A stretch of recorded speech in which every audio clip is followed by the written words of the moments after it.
Ask. There you go. Hey everyone, welcome to Trail Talk. I'm Edie, and we're in a little bit different area of our museum today, but we're coming to you live from the Chisholm Trail Heritage Center, and we have our friend Eve Cornejo here with us today. Eve is an artist. Obviously, you can see some of her work. She's going to kind of walk us through the progression, I think you said, of kind of how she's gone through different stages as an artist and using different mediums, different techniques, things like that. So I'm excited to hear from Eve. Now, I mentioned to her a minute ago, her accent isn't exactly what you call an Okie accent. So Eve, why don't you tell us kind of about, where you're from and some of the early years of art. I grew up in Russia and I moved to United States about actually a long time ago, almost 20 years ago, but I'm still having this heavy Russian accent. But with that, I should say I don't have much of artist background. Art was always part of my personality and what I loved, but I never ever thought that I actually going to be an artist one day. I used to, when I was a little girl, I used to draw a lot, but it just never went into anything because my parents, and just in general, like there's a perception you will be a starving artist. Right. So kind of was that. So I actually ended up getting a degree from Russian university and moving to United States and getting another degree in accounting, working in that field for a while until one day I had kids and I was home and I kind of started putzing around a little bit with paint. I drew a little bit and then I did a little bit of acrylic painting, and so it kind of took off. And then one day my husband said, why don't you take it a little more seriously and try what's going to happen? And I was like, get out of here. This is not serious. But after a while, I thought about it and I'm like, you know what, I'll try. This is a country of opportunities. Right.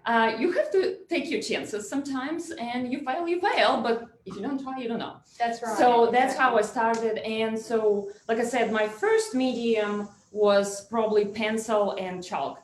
And so here I can actually move on and show some of my earlier stuff that I've done. And like I say, I really started doing seriously art just maybe 45 years ago. Oh, really? This was where I kind of started with. And then I kind of went through the stage. I really like the still life. So these are some of the things I've done. This is an acrylic, and a friend of mine, I know she loves champagne, and it just made me feel, okay, I'll just make something like that for her. And so that's one of the things I've done.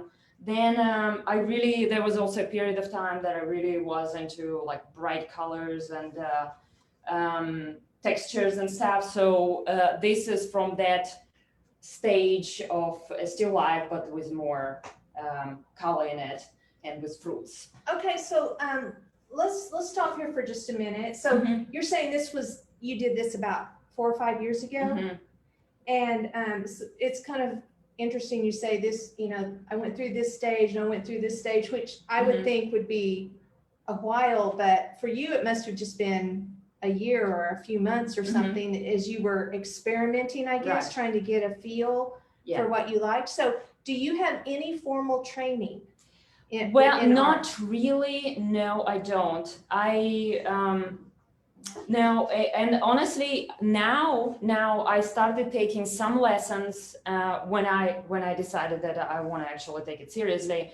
I started taking some lessons because there is a lot of stuff that you can learn from other people. There are amazing number of wonderful artists, and even if you think you're good and everything, but I think there is always room for improvement. So I kind of, instead of actually going to school and studying art, I go to the museums, I look at stuff, and then I take workshops and learn from other people that know better than I do. And okay, so do you was this from a picture? Mhm. You, Yeah, for that one, I had picture, and the way I do it, majority of the time, I try to make my own stuff. Like, for example, that one, I set it up. I didn't have enough time to really sit down all day long and paint that. I made a picture, I set it up the way I liked it, and then I just kind of went with that. mhm. So was that, but like, for example, this piece is actually personal experience because this is Granada, Spain, and so I've been there.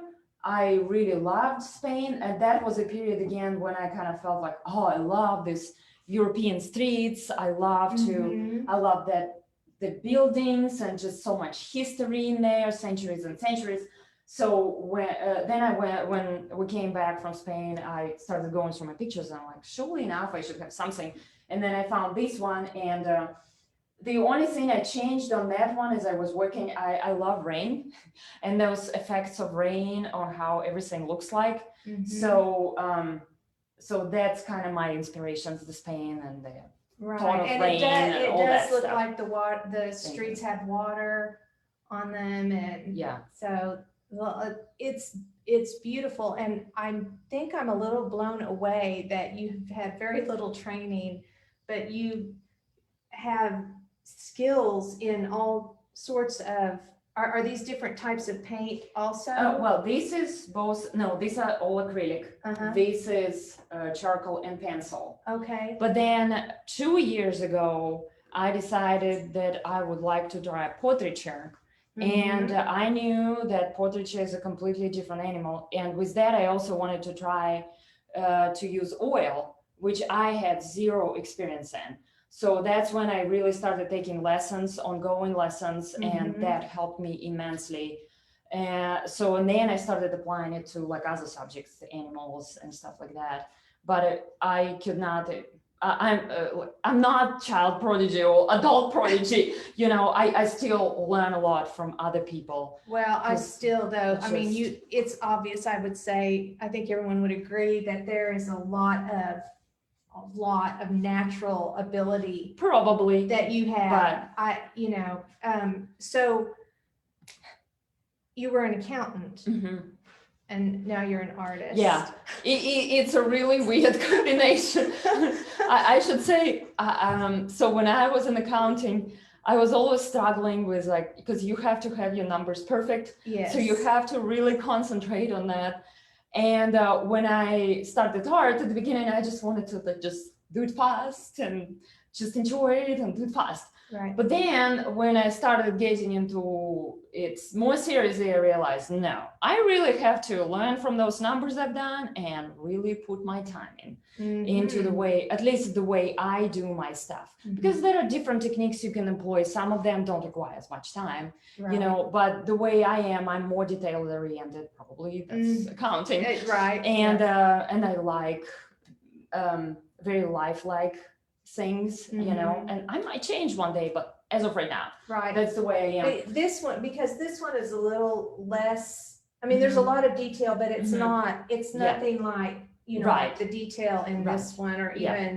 even this still life Mhm. here. So it's, it's, I think it showcases the Right. fact that you You can can- handle, or you can successfully do a lot of different Right. styles. Yeah. You're not just. Yeah, and honestly, I've read in one of the art books that the author was suggesting that basically to be a really good artist, you need to try different areas of art.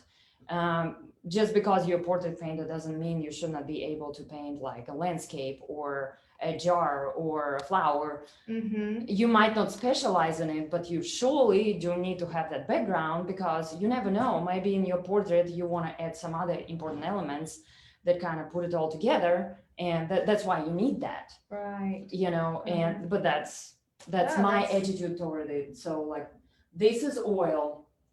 And this, actually the background for that one was, a few years ago, we went to South Africa. Mhm. And so while my husband was hunting, I decided that I wanted to see lions, and I just wanted to see baby lions, and I thought it was great opportunities to.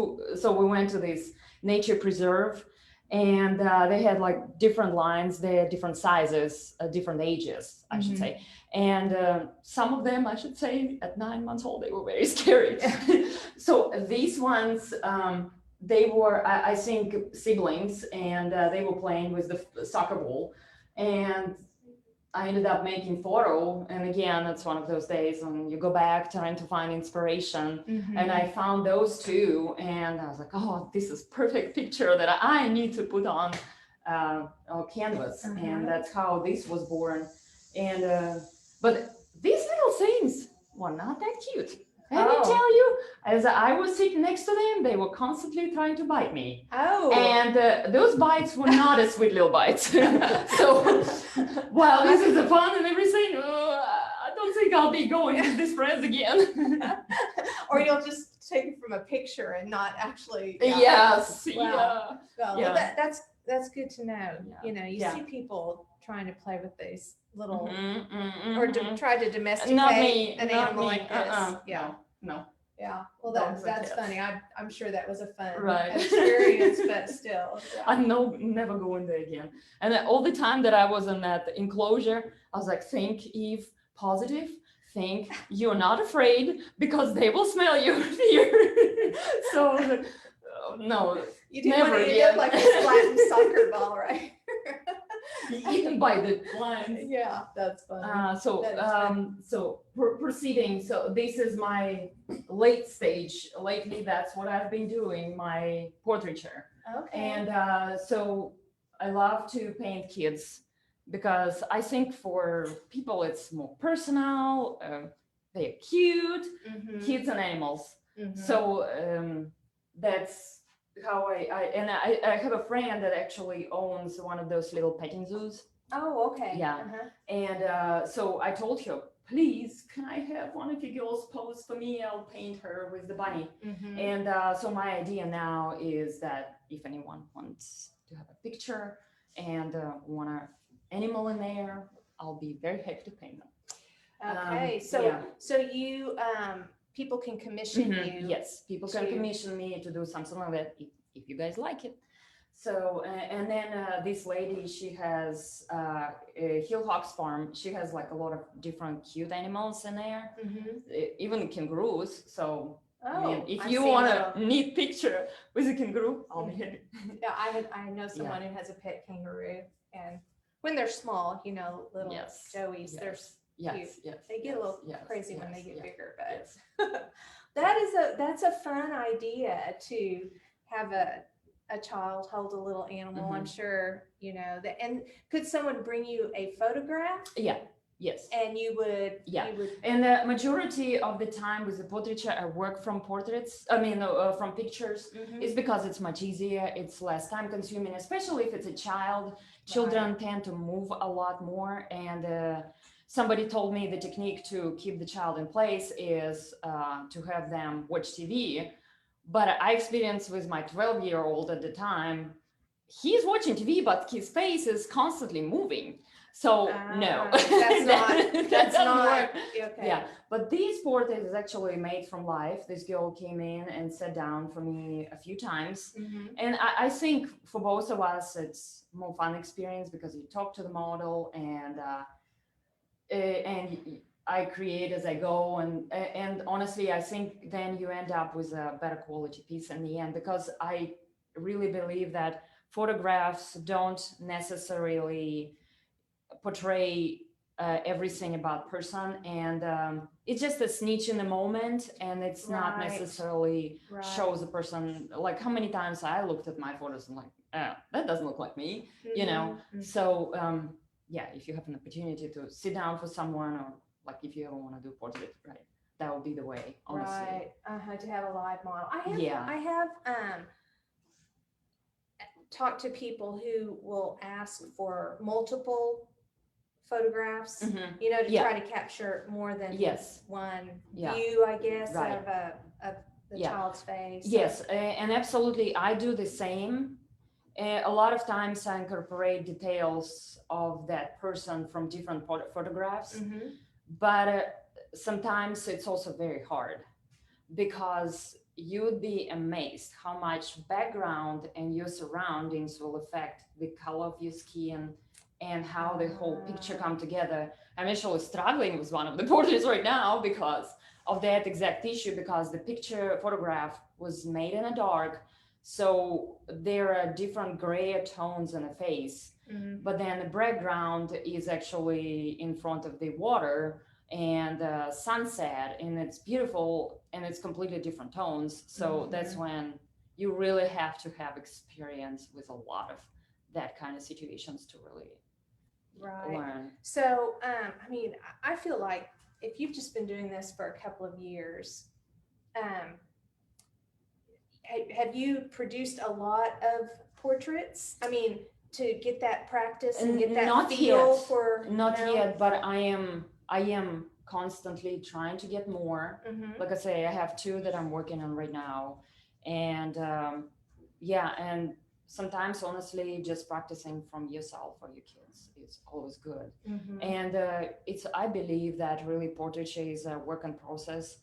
There is always more to improve. It's amazing. Like you look at the masters of the past, you look at some of them and it's okay, and then you look at the other one and like, how did this guy manage to portray this expression? It's just amazing, you know. And that's the skill that you're gonna kind of learn over more and more and more practice. It's all about practice. And you know what you're saying is a common thread. If you've watched any of these other Trail Talk episodes, you've heard the other artists say the very same things. Try new things, stretch yourself, you know, and practice.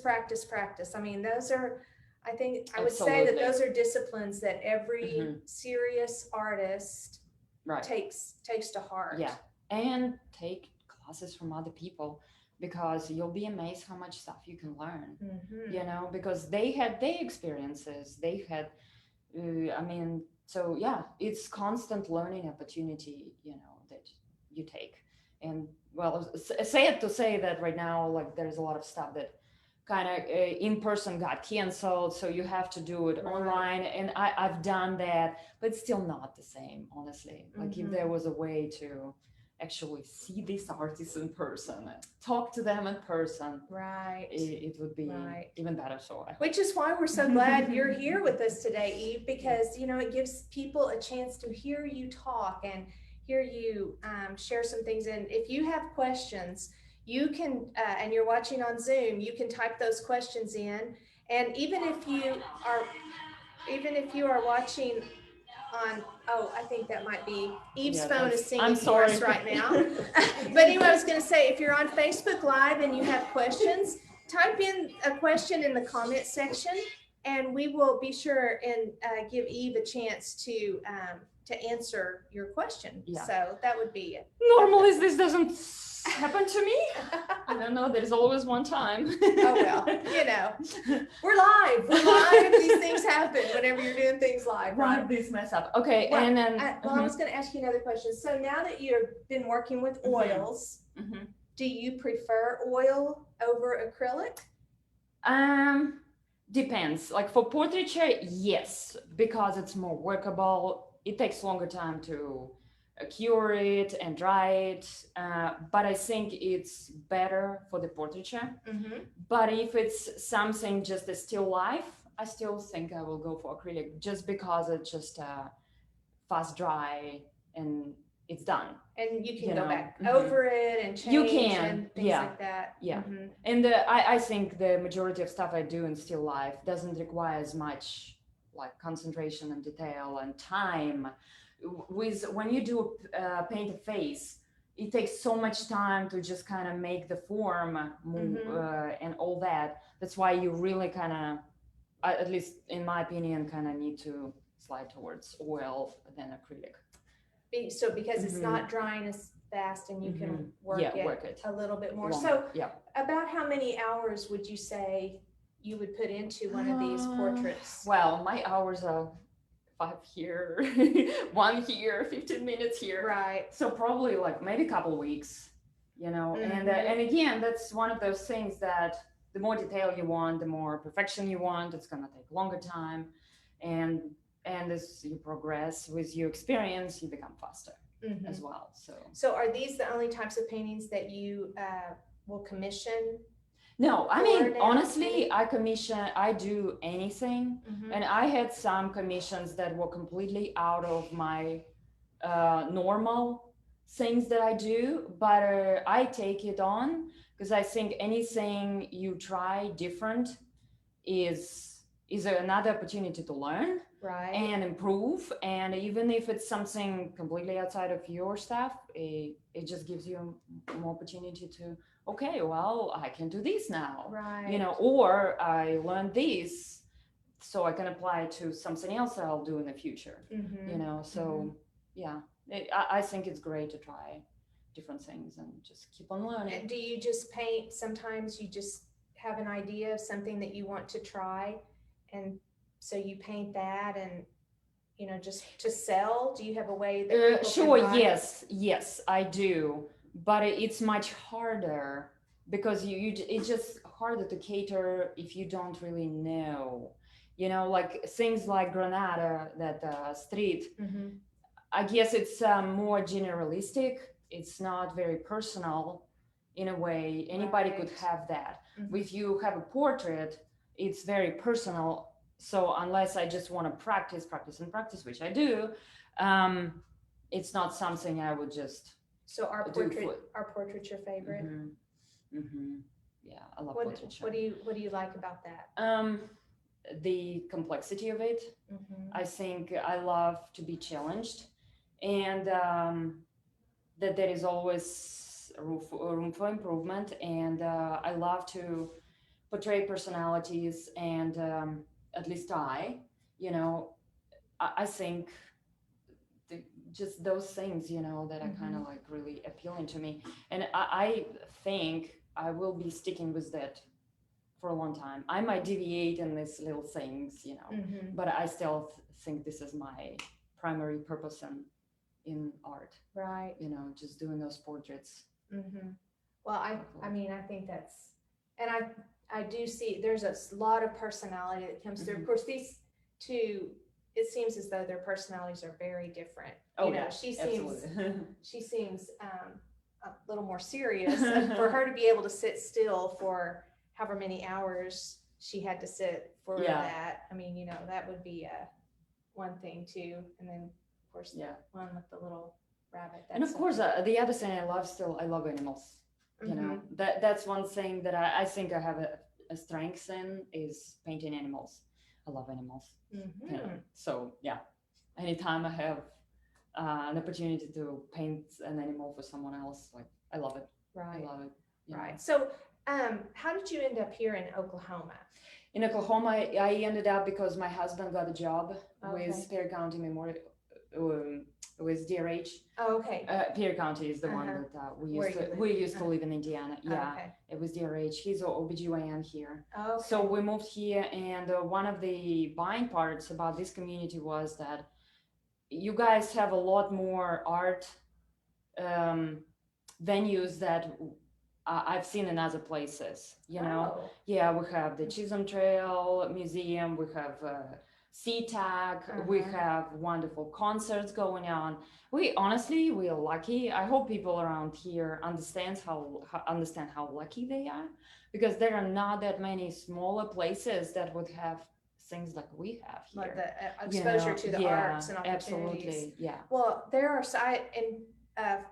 being able to contact artists like you to come on and be on Trail Talk episodes, I've just been blown away by the lists of names people give me of, you know, who I can contact. I mean, it's amazing just in this general we area. have a lot of artists, but we don't hear enough about them. We don't. And I'll just say this: tomorrow, Cindy Parks from SeaTac, Chisholm Trail Arts Council, will be here and talk about some of the things that they do. And they are a great resource for artists and for just the general public who wants to appreciate art.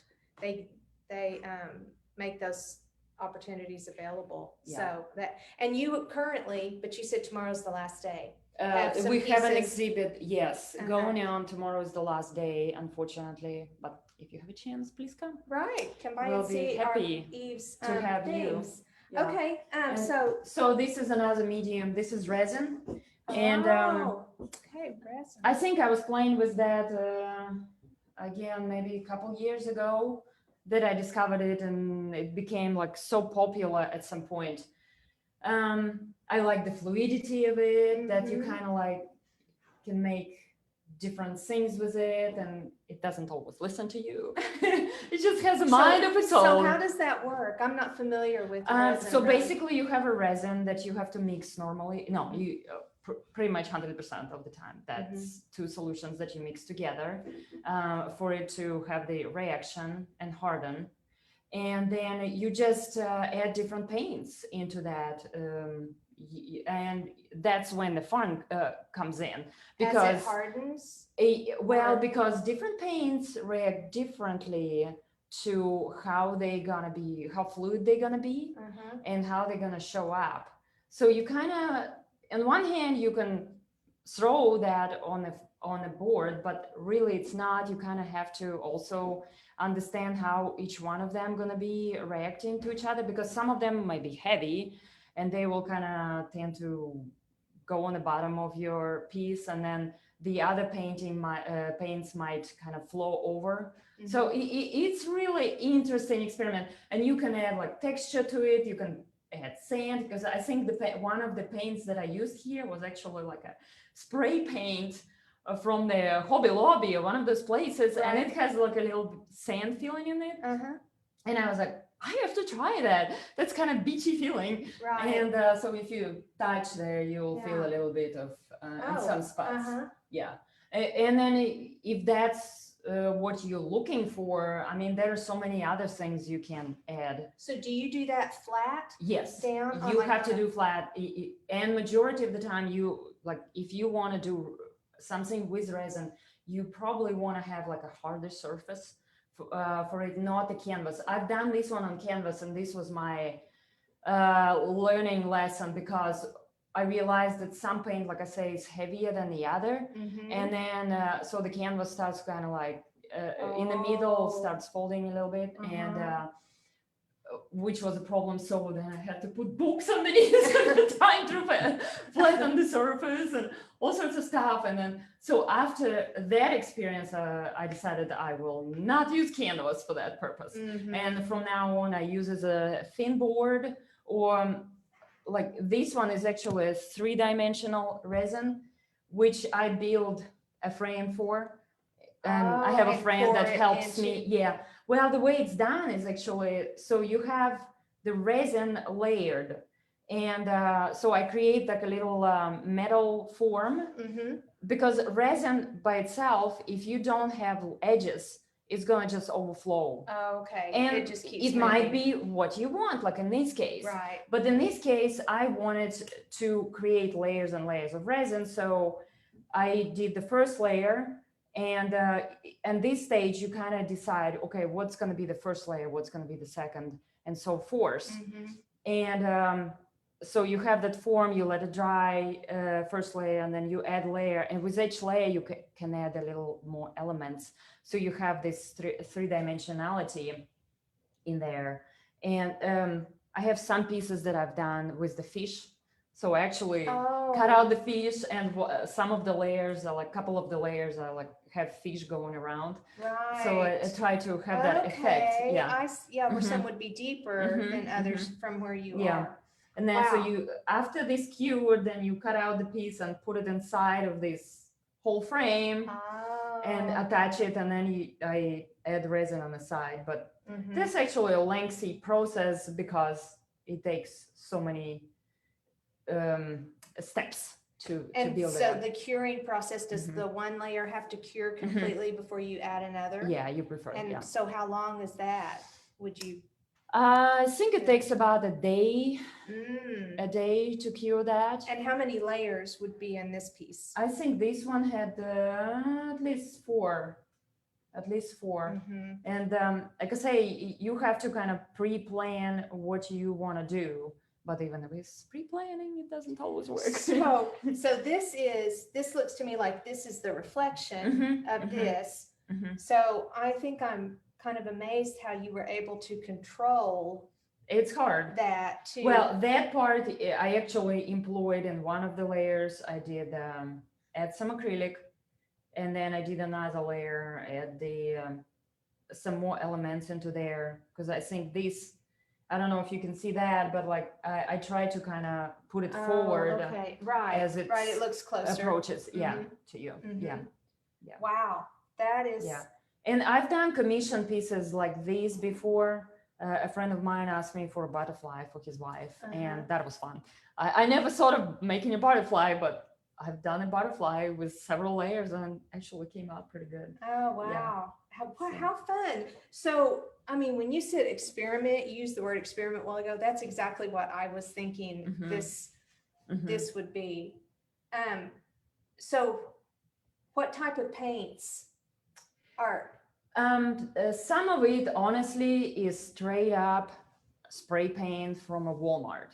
Okay. You know, but some of it I use PBO, which is a rather expensive brand, and they are made specifically for using with resin. Okay. And those are the ones like these red ones. I believe they're more sophisticated colors, and those are the ones that I use sometimes. It depends what you're trying to achieve. You know, you don't want to make, because it can become very expensive piece, because resin by itself is very expensive.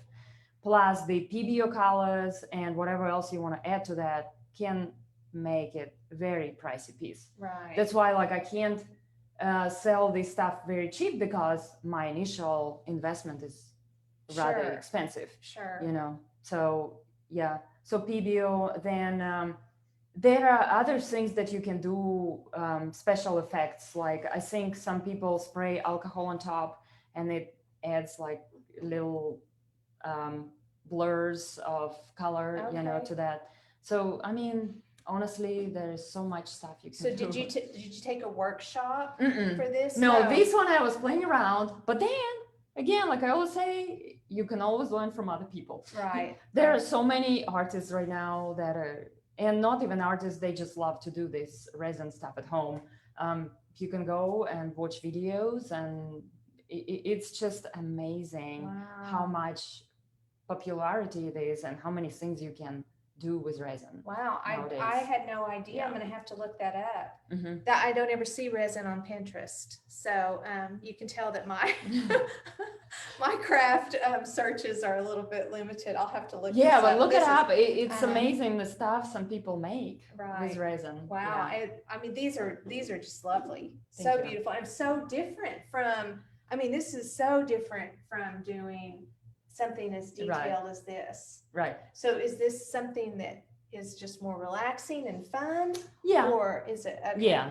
Yeah, it is. Unless it's not listening to you. Then you get frustrated. Right.